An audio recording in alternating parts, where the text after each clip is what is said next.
¿Qué tal, amigos? Es un placer estar con ustedes una vez más. Gracias por estar aquí en Transparencia. Estamos con la sociopatía, con el narcisismo y con el trabajo en equipo con esta hermosa mujer, con esta mujer valiente, Elena Vázquez, desde España. ¿Está usted tratando de entender por qué cayó en las garras de un perverso narcisista? ¿Se ha preguntado alguna vez cómo romper ese círculo vicioso? ¿Tiene padres narcisistas, hermanos, tíos narcisistas? La sociopatía y el narcisismo son trastornos de la personalidad íntimamente relacionados con la crianza y el entorno. De hecho, uno de los antídotos contra la sociopatía y el narcisismo es la crianza, la disciplina que se le da a los niños, desde la matriz hasta los 7 años. Sabemos que el trastorno de perversión narcisista se da en familias que no funcionan. Cualquier tipo de abuso, tanto emocional como físico o psicológico, atrofia y traumatiza severamente a los niños, su sistema nervioso, su personalidad, sus valores, sus parámetros se atrofian. Entonces, ¿son las familias disfuncionales el origen del trastorno narcisista, al menos en la mayoría de los casos? Ahora en este capítulo con Elena vamos a considerar las familias narcisistas y el origen, la raíz de la epidemia. Una epidemia que pasa de generación en generación. Bienvenida a Transparencia, Elena. Muchas gracias por aceptar esta invitación. Bienvenida. Hola, Yocasta. Pues estoy encantada y agradecidísima de poder estar aquí con vosotros una vez más.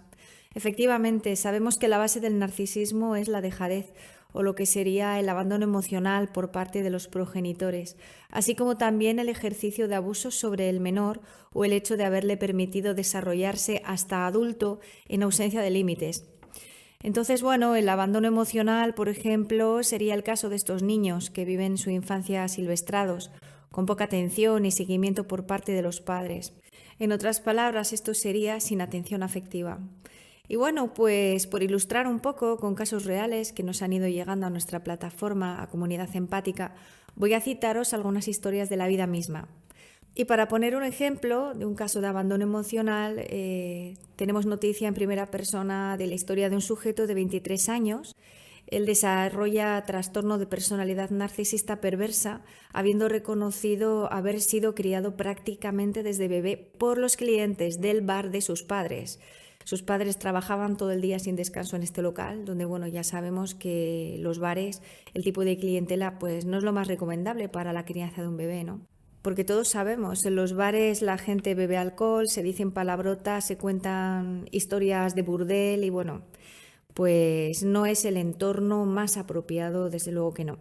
Pero no solo eso, sino que este mismo sujeto reconoce tener mucho odio interior y también mucho reclamo hacia la madre por el abandono interno que él mismo dice haber sentido desde la infancia. Esto explica también el intenso rechazo que experimenta esta persona en su fuero interno hacia los padres, ambos, no solo hacia la madre, o sea, realmente lo que siente es rechazo hacia los dos. Y pues este individuo posteriormente llega a experimentar también otra experiencia del todo traumática, cuando tenía unos 8 años, siendo que su profesor de guitarra debía acompañarle su debut, su primer concierto, iban a tocar juntos y el profesor debía de ser algún joven irresponsable, porque decidió no ir el día del concierto sin dar explicaciones de ninguna forma, y esto al niño lo dejó completamente marcado y traumatizado, hasta el punto de que él achaca a ese hecho gran parte de sus comportamientos nefastos actuales. Esto sería un caso de abandono emocional. Sin embargo, debemos tener siempre presente que el abandono conductual, lo que sería el abandono de la conducta de los menores, es decir, la falta de atención a la hora de inculcarles una recta educación apoyada en los valores, en una ética, en una moral correcta para convivir con respeto hacia el prójimo, pues esto también da lugar a que se cree una personalidad narcisista. Concretamente daría lugar al síndrome del emperador, hijos tiranos, hijos abusivos, hijos depredadores. Si no enseñamos a nuestros hijos en la infancia cuáles son los límites saludables y de convivencia, de respeto entre los seres humanos, pues vamos a generar para el futuro adultos con conductas abusivas y tiránicas. Efectivamente, Elena, el trastorno de la personalidad narcisista es un espectro, o sea que se da diferentes condiciones. El fundamento es el mismo, el abuso, el abandono, y puede manifestarse de diferentes formas. ¿Qué sabemos sobre esto, Elena? Bueno, en cuanto al espectro del abuso, es importante decir, al menos en lo que es el contexto familiar, ¿no? Porque en una mayoría de casos, el progenitor víctima queda totalmente bloqueado, inestable, incapacitado, todo como consecuencia de los traumas gravísimos propios de lo que conlleva una depredación día tras día, es decir, diaria, diaria, diaria, que no termina nunca porque es algo que no cesa.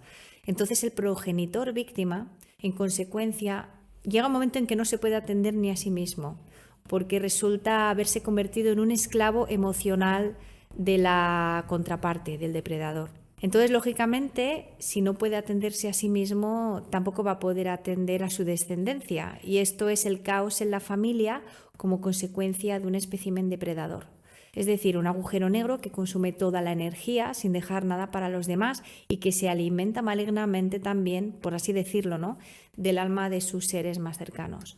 Por eso las víctimas del abuso narcisista o psicopático no pueden funcionar correctamente y viven como sombras grises sufrientes dentro de su propio hogar. Así se crían los hijos asilvestrados en medio de un escenario de abuso y se da lugar a nuevas generaciones abusadoras, manipuladoras y depredadoras. Entonces, bueno, este terrible efecto promueve lamentablemente que los que son espectadores, que suelen ser los hijos, los amigos, los vecinos, puedan confundir durante años y en muchos casos durante casi toda la vida a la víctima y tomarla como la única culpable de toda la horrenda situación que se respira en ese hogar, y que ella es la persona tóxica y que ella es la culpable y que esa persona es la malvada, la amargada, ¿no? Luego, cuando esos hijos crecen, si llegan a la comprensión de lo que es todo el fenómeno de este trastorno, se echan las manos a la cabeza y sienten tremendos remordimientos. ¡Ay, cómo pude yo pensar que mi mamá era la mala, cuando ahora veo que la horrible personalidad de mi padre nos trajo toda la desgracia? O, ¡ay, cómo pude yo pensar que mi padre era el malvado y que mi padre era el egoísta! Ahora veo lo controladora y manipuladora que es mi madre, que tiene personalidad narcisista. ¿Pueden crearse personalidades trastornadas en hijos de padres emocionalmente sanos? O sea, muchas personas en el canal me dicen, bueno, yo tengo hijos, yo tengo padres sanos, o yo conozco personas que se han criado con padres amorosos y han salido narcisistas. ¿Se pueden crear personalidades trastornadas, narcisistas, sociópatas con padres que son emocionalmente sanos? Muy buena pregunta. La verdad, Yocasta, es que este es un tema muy preocupante, porque ciertamente en los hogares sanos pueden crearse personalidades trastornadas. Y os preguntaréis todos cómo es esto posible. Bueno, en el caso de que los padres lo hagan todo correctamente, siempre es posible que la influencia nociva de una tercera persona o de un entorno ajeno al entorno familiar interfiera en el correcto desarrollo emocional o conductual de esa persona, de ese niño.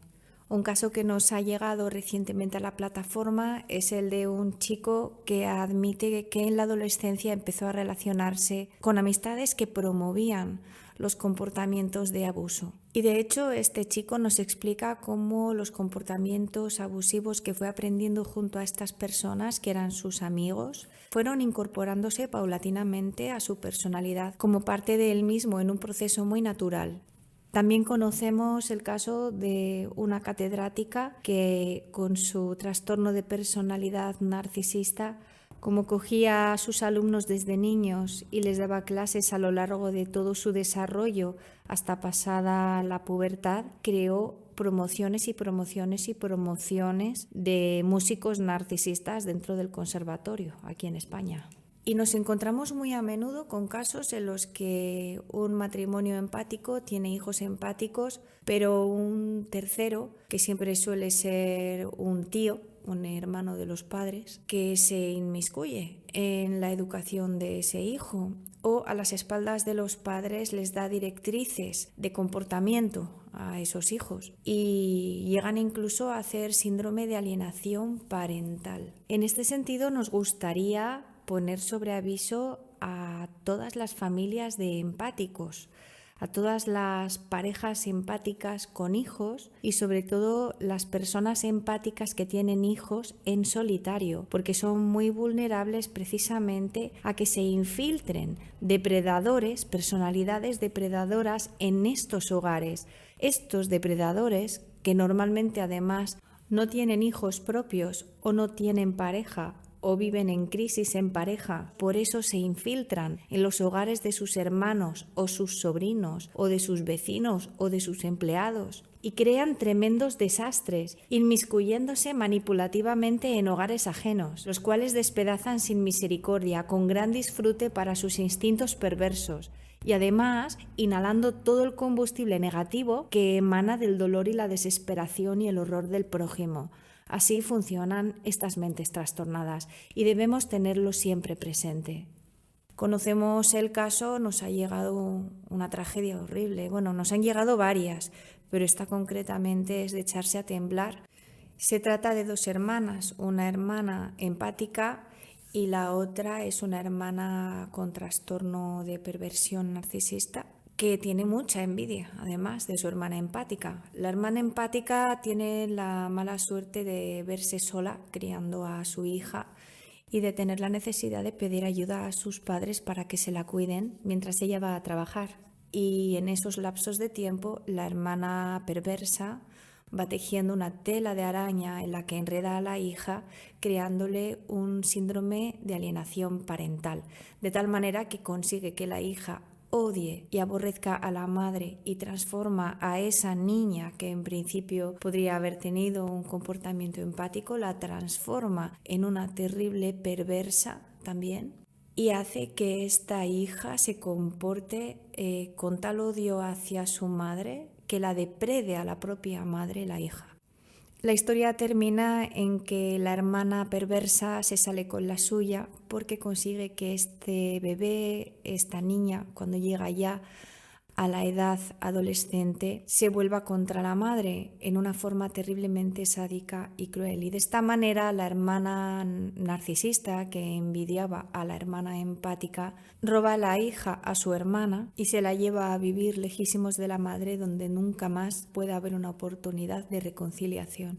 Sin embargo, no todos los casos son así. Hay veces que son los propios padres empáticos los causantes del trastorno de sus hijos. Y vamos a ejemplificar con un caso que también pues es muy cercano a nosotros y que conocemos del todo bien. Es el caso de un matrimonio completamente empático y amoroso, donde la mujer, pues cuando era niña, se crió en un orfanato donde le hacían fregar escaleras desde los 4 años y la trataban muy mal.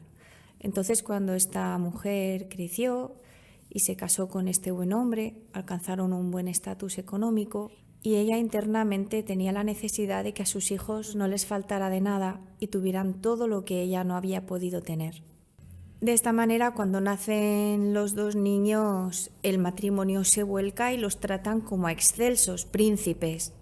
Ella empieza a tratarlos como si fuera su sirvienta y les da todo lo que piden, todos los caprichos que reclaman, todo como auténticos niños consentidos, cayendo así en lo que sería el abandono conductual de esos 2 niños.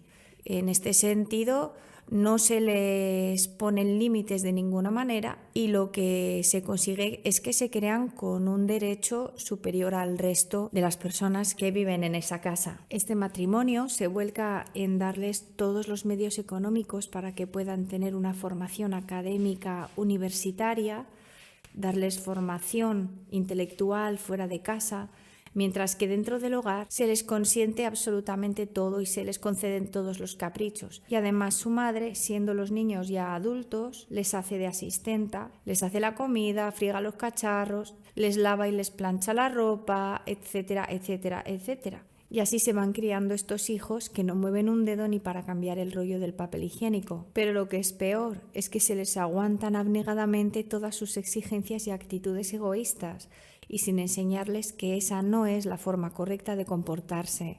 Entonces, claro, esta pareja de personas amorosas y buenas, con el hecho de permitir todo a los dos hijos, lo único que consiguen es crear dos tiranos y abusivos, que además estos dos hijos creen que esto es lo normal y que ellos tienen más derecho que los demás. Conducta que a nivel de sus relaciones más íntimas pues también repercute.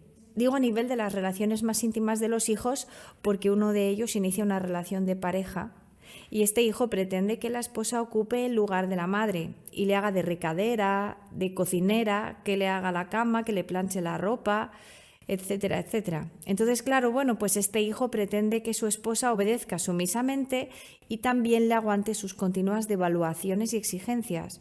En resumidas cuentas, que viva para él que también vive para él de una forma completamente egoísta la relación, claro. Así, esto es una relación de abuso emocional y también de maltrato. Por no decir que esto también se extiende al abuso de tipo sexual, cónyuges que coaccionan a sus parejas para que tengan relaciones íntimas aunque no tengan ganas, porque en su casa sus padres no les enseñaron límites saludables y creen que pueden exigir de los demás como si fueran súbditos. Y en el caso de la mujer, porque esta historia nos la cuenta la mujer del hijo mayor, llegó el caso incluso en el que la pareja le obligaba a mantener relaciones estando ella atravesando un periodo muy débil de salud y como ella no tenía ganas, no se encontraba bien, él a gritos le exigía que quería mantener relaciones y al final ella accedía con las pocas ganas que puede tener una persona que está enferma o débil o en un mal momento de salud. Pero como no lo hacía entusiasmada, evidentemente, el enfado de este chico era terrible y exigía que encima lo hiciera con entusiasmo y agrado, lo cual es imposible. Y esto os podéis imaginar el tipo de tortura que es ya solo tener que mantener relaciones sin ganas y encima fingiendo que te apetece y que uno está entusiasmado con la idea, ¿no? Entonces, esto es lo que pasa con los hijos tiranos. Esto es lo que pasa cuando se produce el síndrome del emperador por una mala educación por parte de los padres. El final de la historia es que los padres siguen recibiendo abiertamente un trato de siervos, cuando no despótico, o reciben abiertamente el vacío de estos dos hijos. De hecho, el menor, un día que recibió la visita de sus padres, que estaban muy felices de poder visitar a su hijo recién independizado, le fueron a ver a la casa de este hijo, y el hijo creó un conflicto de la nada para echar a sus padres de casa y así demostrar su autoridad porque estaban en su casa y echó a los padres de su casa. Entonces, pues esto sería el síndrome del emperador, hijos tiranos, es decir, hijos depredadores. Y lo hay en hombres y lo hay en mujeres. Las hijas depredadoras son insoportables. Depredan hasta tal punto que incluso si la madre tiene una nueva pareja diferente del padre y la hija está en la adolescencia o más edad, llega la hija a muchas veces intentar ligar, incluso consumar con la nueva pareja de la madre. Entonces, definitivamente la respuesta es sí, Yocasta. Es posible tener padres completamente amorosos y empáticos y generar hijos completamente abusivos, manipuladores y depredadores. Entonces, pues con este ejemplo queda ya claro cómo el abandono conductual genera personalidades narcisistas. Es muy importante la crianza, muy importante la infancia. En la infancia el niño es como un trozo de arcilla blandita, cualquier huella queda marcada para siempre y cuando esa personalidad cristaliza o se fosiliza y queda completamente cerrada, si la huella que dejó marcada una impresión externa, un trauma, una vivencia fue de este tipo, va a resultar un desastre en la edad adulta. Sí, claro, tías narcisistas, tíos. Después que yo caí de víctima de este sociópata narcisista, he ido descubriendo comportamientos narcisistas en miembros de mi familia y definitivamente ha sido una experiencia reveladora y transformadora. Claro, se trata de una experiencia, como tú bien dices, completamente transformadora y a nivel interior, una vez reconocidos los patrones del abuso, la vida de la víctima no vuelve a ser nunca más la misma.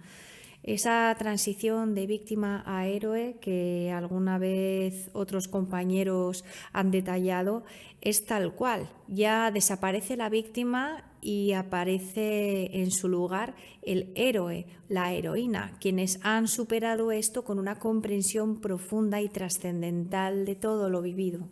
Así que sí, es muy importante detectar los patrones de abuso que se han dado en la familia, pero también es fundamental, si queremos ser personas sanas para una sociedad sana, que detectemos qué conductas hemos incorporado por imitación de estos patrones de comportamiento abusivo en nuestro comportamiento.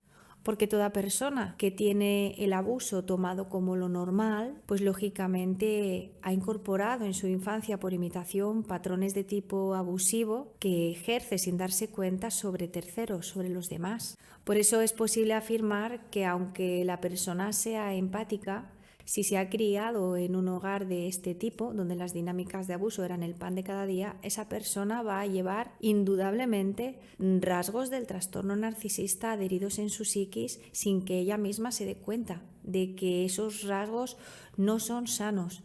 Porque para esa persona eso es lo cotidiano, es lo normal. Entonces, claro, lógicamente, después de que una persona es consciente de que ha sido depredada, toca revisarse uno mismo para detectar esta como suciedad que hay adherida a la psiquis y que no le corresponde a una, pero que uno la asumió como comportamientos normales durante la infancia. Es decir, que las personas que se han criado en este tipo de hogares tienen todos, y esto no excluye a nadie, rasgos aprendidos tóxicos. Y hay que limpiarse. Esto es muy importante. Tenemos que limpiarnos de los rasgos narcisistas adquiridos de otros durante la crianza. ¿Qué resultados dan este tipo de familias disfuncionales en las posibles personalidades de los hijos que se desarrollan en esas familias?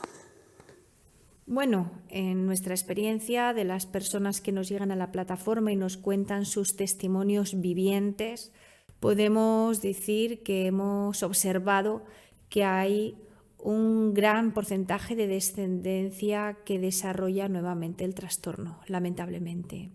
Los hijos de personalidades psicópatas, sociópatas, perversas, maquiavélicas, bueno, este tipo de personalidades generan en sus hijos, en muchísimos casos, la repetición del trastorno.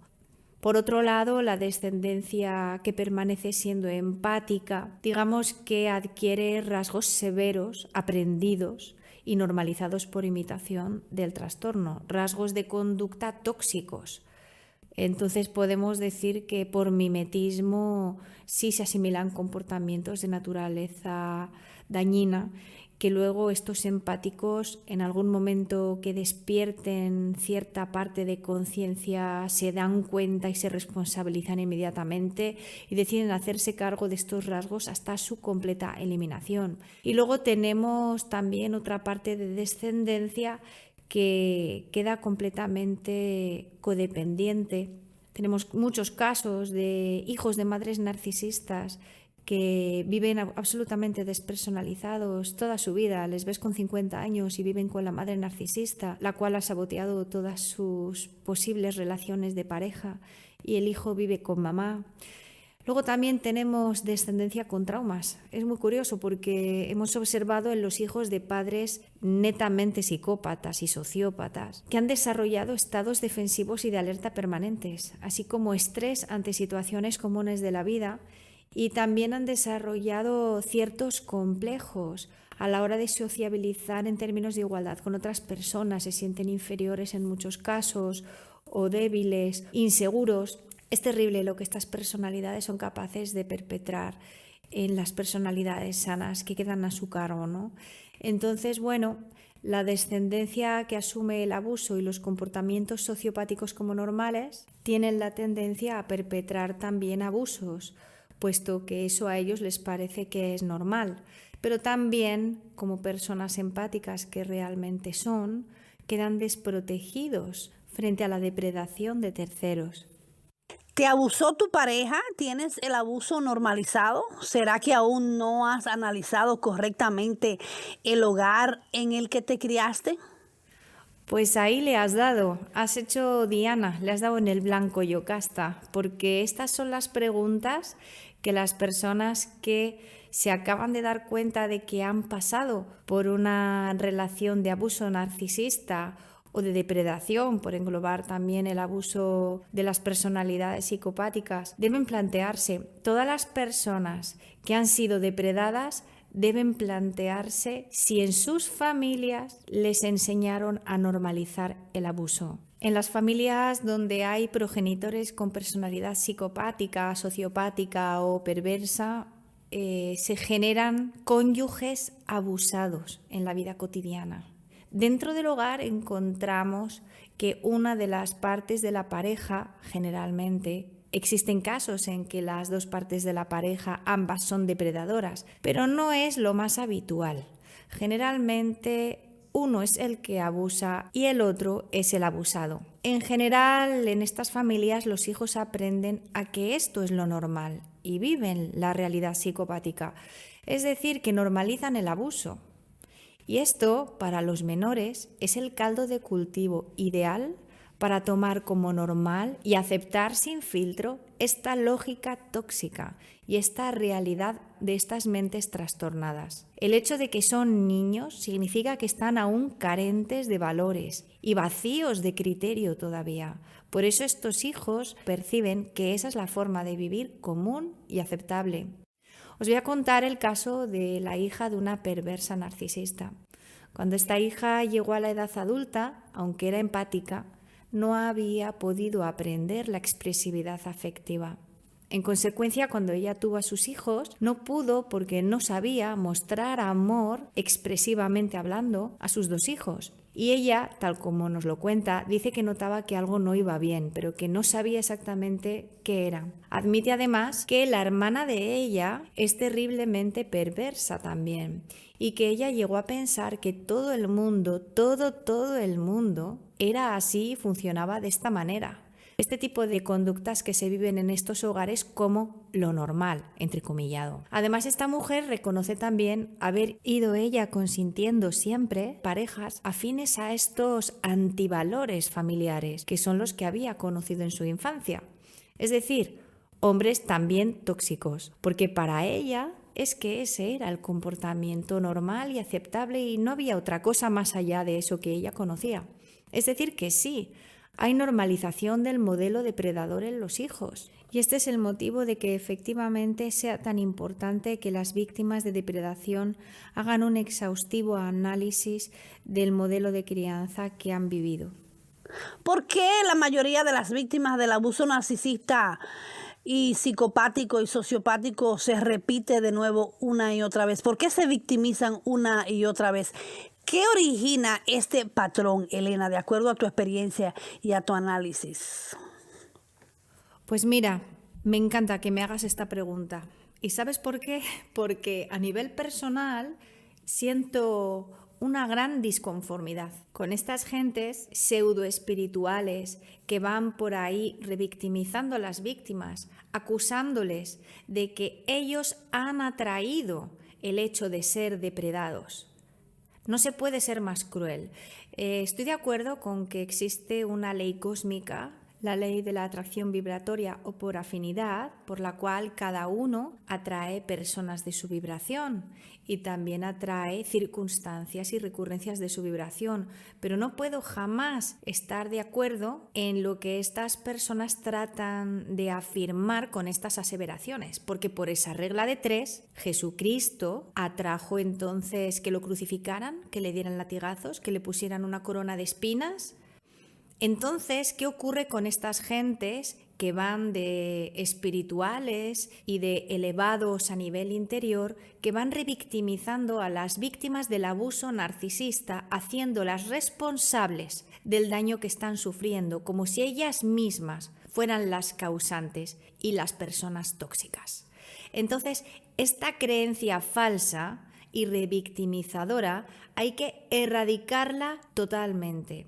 Y esta pregunta que me has hecho, Yocasta, me da la oportunidad de explicar por qué una víctima de una persona depredadora cae más de una vez en su vida y varias veces seguidas con personas de este tipo. Y además es que si nos fijamos en cómo es la vida de estas personas, generalmente son abusadas por muchas de sus amistades, son abusadas en muchos de sus empleos, son abusadas por muchos de sus vecinos, es decir, son personas que viven el abuso casi de una forma permanente o muy recurrente, repetida, reincidente.